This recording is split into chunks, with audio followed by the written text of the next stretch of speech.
Somebody in the media, probably the independent media, is going to have to stop Donald Trump and teach MAGA a lesson that threatening and going after them and trying to put them into terror to back them off the plate of doing proper reporting under threat of defamation cases or consumer fraud cases is not going to work. ABC and Disney bent over. Amazon too, Facebook also, Washington Post and LA Times. Leave it to independent journalism to take on Donald Trump and MAGA, who are celebrating in the streets because corporate media is bending over. And now we've got new reporting that Donald Trump didn't like the fact that Ann Seltzer, a renowned pollster, got it wrong in Iowa when she said in her final poll that Kamala Harris was going to win Iowa, of all places, by 3 points. Now, it was a slight miss. I'll tell you more about it in a minute because Trump won Iowa by 13 points, but that doesn't mean it's defamation or consumer fraud. And I'm Michael Popok on the Legal AF YouTube channel. Yes, we exist. We are not a figment of Donald Trump's imagination. We are independent journalism, and we are bringing you this analysis the best way we know how without blowing smoke or sunshine. Now, I reported originally on poor Ann Seltzer. She had a 40-year or so career as a pollster in Iowa. And even she said she was surprised by her own results. I mean, the polls sort of got this race right if you use the margin of error. I mean, it was a 1.5 point, 1 point victory or so for Donald Trump. And then if you roll that out and he wins every battleground state, you get the vote total and the electoral vote total that you get. Now, there were some outlier polls, and Ann Seltzer is very well known in that world. She got it wrong by a lot. She had a big miss.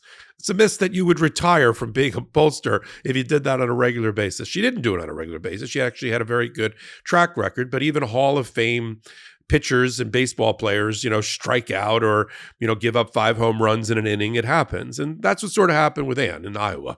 She said that Kamala in the last poll of polls that she was going to win by 3 points. And in the reality of people actually voting, Donald Trump won by 13. It was a big miss. Is it fraud?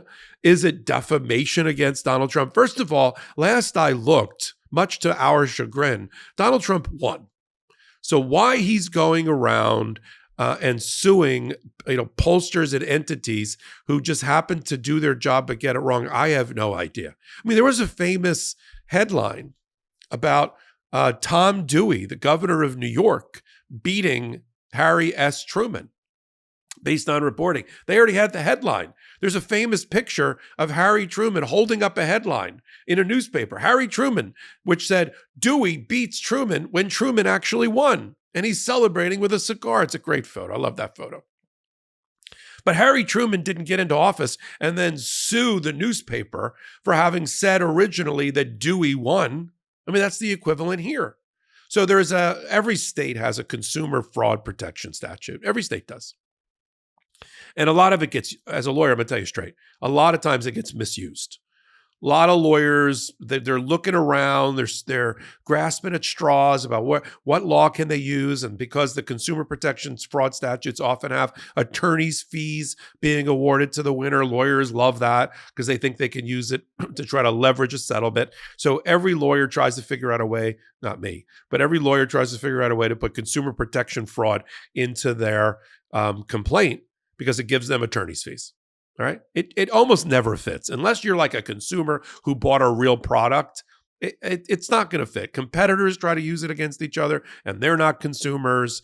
And then people like Donald Trump try to use a consumer protection fraud statute to argue that Ann Seltzer and the Des Moines Register, the newspaper, are guilty of consumer fraud. I guess the consumers are the newspaper purchasers because Ann got her poll wrong. Now, first of all, I would say the average thinking American understands a poll is sort of like a predictive model, and it's not news. It's not facts. It doesn't mean that she was going to win by 3 points. Now, their argument is it suppressed the vote. Well, how did it suppress the vote? How did it impact the vote? Where's the damage? Anytime you have a claim, you have to have damage. You might have a claim for breach of contract, but if you weren't damaged as a result, you made more money as a result of the breach of contract, you don't get to collect against the person. Let me use that as the example. I enter into a contract with somebody. I enter into a contract with somebody. They're supposed to perform a certain act by a date certain. They don't. And so I end up doing something else that makes me a lot of money instead because I'm not tied up in this contract because the person's breached. I can't sue them for breach because I haven't been damaged because I've made more money because the person breached. You have to lose money. That's the fundamental essence of injury and damage and compensation in our legal system, our civil legal system. What's the damage to Donald Trump in Iowa or anywhere? He won by 13 points. So what, he would have won by 14 points? He would have won by 20 points? He got all of it. He got all of the electoral votes in Iowa. So there was like no split there. So look, at the end of the day, it didn't have a damage impact on Donald Trump, even if it was a fact, even if it was a fraud. And fraud's a pretty high burden on someone to prove that the Des Moines Register knew that Donald Trump was going to win by more than 3 points, knew that Ann Seltzer's methodology, her statistical model was off, published it anyway in order to hurt Donald Trump, and he's not damaged. We're always back to he's not damaged. See, independent media and independent journalists and independent commentators like me, who don't blow smoke or sunshine, who just look at you straight in the camera and tell you the truth, all right? Tell you what is happening. They can't back down to Donald Trump. They just can't.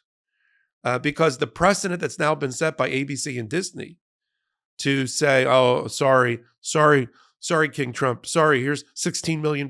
Is that enough? And apparently, by the way, we talked about it last night when Anthony Davis and I sat in for the Brothers on the Brothers podcast, on Midas Touch podcast. Apparently the $15 million that was the target number in the settlement that's how much George Stephanopoulos, the reporter, the news anchor, makes. And they wanted to disgorge that from him.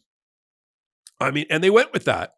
I just on that principle, if I were the lawyers in George Stephanopoulos, I would have said no.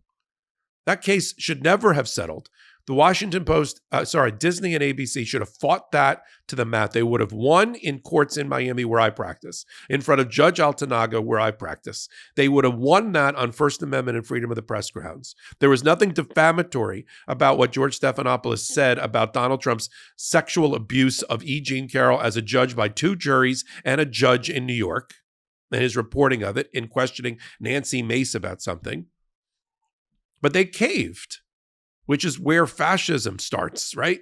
It's when the media and the newspapers put their necks voluntarily under the jackboot of the winner. And I'm back now to Des Moines. Somebody's got to draw a line in the sand. It could be a preemptive lawsuit. It could be suing Donald Trump. But MAGA is celebrating, right? Nancy Mace and the others like, woo. I saw a whole article in the New York Times. Their strategy is going to be to use the threat of defamation suits and here consumer fraud suits, to use those threats along with whatever Kash Patel may do with the FBI in order to make people chill their First Amendment expression, restrain their freedom of the press, and to hollow out an important institution in America that's one of the guardrails of our democracy, which is a free press. They don't want a free press. They've called the press the enemy of the people for a reason. So I think this threatening letter by Donald Trump, he can go file what he wants. He's all high again on having won against ABC and Disney. And he's going to try it now against the Des Moines Register. Des Moines Register, this is from me to you. Fight. You can't give in. We can't have this totalitarian state. We don't live in Stalin's time, right? You have to fight for the First Amendment and for freedom of the speech and freedom of speech. We'll continue to do it here on Legal AF. I'm Michael Popok, and I am reporting. In collaboration with the Midas Touch Network, we just launched the Legal AF YouTube channel. Help us build this pro-democracy channel where I'll be curating the top stories at the intersection of law and politics. Go to YouTube now and free subscribe at Legal AF MTN. That's at Legal AF MTN.